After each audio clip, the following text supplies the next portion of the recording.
Ratusan warga berebut minyak goreng di minimarket Bandar Lampung.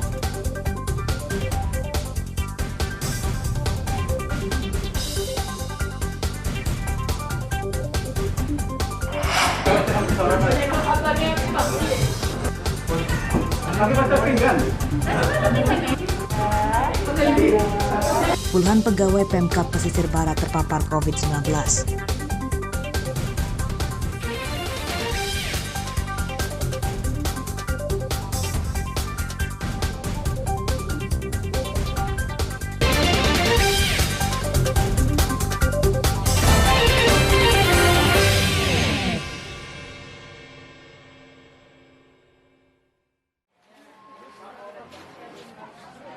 Ratusan warga berebut membeli minyak goreng yang disita DPRD Pringsewu dari salah satu minimarket. Minyak goreng dikembalikan ke minimarket untuk dijual ke masyarakat. Warga yang mendapat kabar ada stok minyak goreng langsung datang. Antrian terjadi hingga luar minimarket.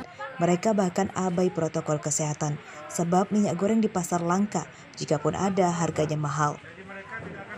Jadi mengingat sangat langkanya, tetap proses berjalan. Tadi sudah hadir rapat kerja bersama. Intinya kita sudah menyatakan peringatan keras kepada Indomaret yang ada di sini. Yang pertama, untuk tidak mengulangi lagi, sudah buat pernyataan juga di atas materai. Yang intinya ke depan tidak akan diulang lagi. Bila mana kemudian hari akan diulang kembali, maka kita akan lakukan sanksi yang tegas sampai dengan penutupan. Termasuk juga akan ada sanksi pidana bila mana tetap akan mengulang kembali seperti ini.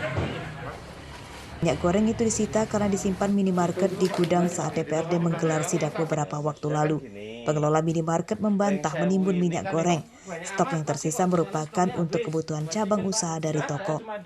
Kita posisinya tadi yang sudah saya sampaikan di dalam, Pak. Jadi posisinya untuk toko-toko yang kita jual yummy fried chicken, memang posisinya kita ada stok yang digunakan untuk menggoreng fried chicken. Nah, yang tadi yang sudah saya sampaikan. Tapi tadi dari pihak Pak DPRD tadi minta untuk stoknya itu dikurangin gitu. Tapi kan sebenarnya kita sudah ada acuan secara jumlahnya dari HO kita gitu. Itu sih, Pak. Acuan jumlahnya berapa? Beda-beda per toko sesuai dengan penjualan yummy fried chicken di toko tersebut. Komisi 2 Pringsewu pekan lalu menggelar sidak stok minyak goreng. Petugas memergoki 2 minimarket tidak menjual minyak goreng. Setelah digeledah, petugas menemukan seratusan liter minyak goreng dalam gudang. Minyak goreng kemudian disita sebagai barang bukti. Pada kasus ini, 2 minimarket tidak diberi sanksi hukum, namun hanya diberi teguran agar mendahulukan kepentingan masyarakat dan penjualan minyak goreng tidak boleh curang. Andri Kurniawan melaporkan dari Pringsewu.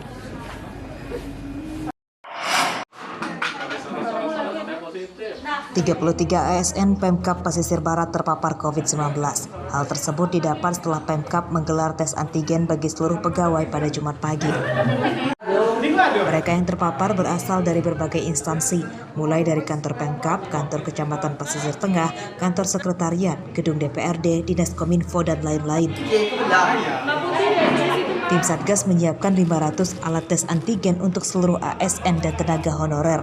Tes antigen sebagai langkah awal mendeteksi penyebaran virus. Upaya lain adalah memperlakukan bekerja dari rumah sebanyak 50% pegawai. Ditemukan 2 ASN yang dari kegiatan luar daerah ya, terkonfirmasi positif 2 orang. Nah, jadi dengan itu Dinas Kesehatan memerintahkan seluruh OPD yang ada di Pesisir Barat diperiksa, di screening rapid antigen. Rapid test persiapan di Puskesmas Gloy khususnya ada 500. Sasaran hari ini 100 sampai 150. Mereka umumnya mengalami gejala ringan. Para pegawai yang terpapar langsung diminta menjalani isolasi mandiri di kediamannya selama 14 hari. Hingga Minggu siang, dari 33 ASN yang terpapar tidak ada yang dirawat ke rumah sakit. Rosandi melaporkan dari Pesisir Barat. Sing iku aku nggak wani, kan gitu loh saya ini. Petugas BPN Lampung Jumat siang mengukur ulang lahan perkebunan singkong di Desa Waiserdang, Mesuji yang menjadi sengketa antar warga. Pengukuran lahan dikawal tentara dan polisi yang juga dihadiri oleh penggugat bernama Boyman. Sengketa bermula saat tanah seluas 125 kali 100 meter persegi milik penggugat telah beralih ke orang lain. Rupanya tanah tersebut telah dijual oleh seorang kepala desa kepada tergugat tanpa sepengetahuan pemiliknya. Pertama ya dari Kamariono. Luasnya, Mbak? Luas selawe musuh 100. Sudah berapa lama dari sekarang, Mbak? Sudah 20 lebih tahun, 25 tahun lebih. Dari sekarang. Iya. Suratnya apa, Mbak? SKT waktu dulu. Dulu ya. Berapa harga belinya, Mbak? 750. Apa harapannya, Mbak, saat ini? Oh, harapan saya ya Cepat selesai ya? selesai. Nggak bersengketa. Bersengketa. Tergugat mengaku tidak mengetahui jika lahan yang dibelinya akan berbutut sengketa, sebab jual beli lahan juga disertai dengan sertifikat tanah. Dari BPN masalah tentang permasalahan pengukuran kembali ulang. Berapa luas?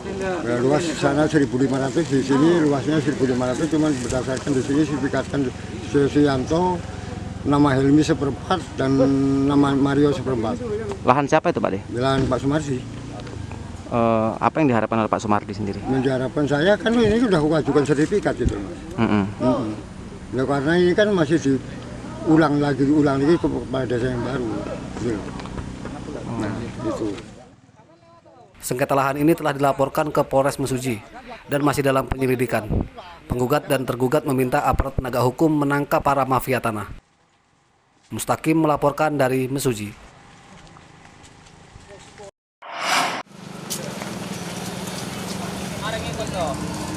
Tim penyidik Polresta Bandar Lampung menyegel 2 bidang tanah seluas 5.000 meter persegi sebagai barang bukti atas kasus mafia tanah yang melibatkan 2 orang pegawai BPN bernama Aditya Novantri, Jalis Damawi, dan seorang warga bernama Ujang Suryadi.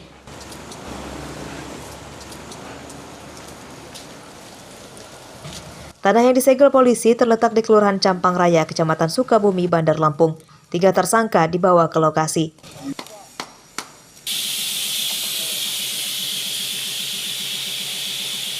Sindikat mafia tanah ini terungkap setelah korban melapor ke Polresta Bandar Lampung. Tanah korban diklaim tersangka berdasarkan sertifikat tanah.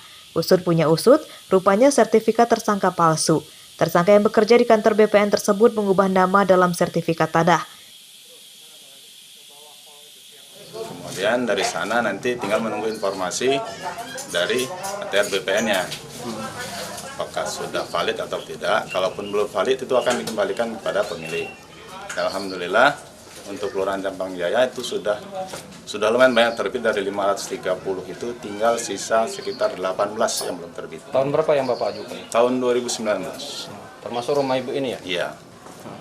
Yang 18 itu termasuk ibu ini sama yang di sana tadi punya Ibu Eliana yang belum terbit. Tersangka terlibat penjualan tanah dengan sertifikat palsu di beberapa tempat. Sasaran mereka yakni tanah kosong yang lama tidak diurus oleh pemiliknya.